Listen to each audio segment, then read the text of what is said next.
গত শনিবার ছিল আমার শ্বশুরবাড়িতে শীতলা মায়ের বাৎসরিক পুজো। তাই একদিন রাতে সবাই মিলে আলপনা দিয়ে লাইট দিয়ে সাজিয়ে মাকে আহ্বান করলাম। তারপর শনিবার সকালে ঘুম থেকে উঠেই দেখি ঢাকি নাম গান করার লোকজন সবাই চলে এসছে। বছরে এই দিনটাতেই পাড়া প্রতিবেশী আত্মীয় স্বজন সমস্ত লোকজন একসাথে হয়।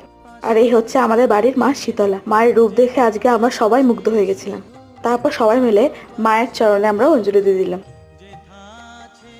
প্রতি বছর সবাইকে খাওয়ানোর জন্য ভোগের আয়োজন হয়, তাই এই বছরেও হয়েছিল।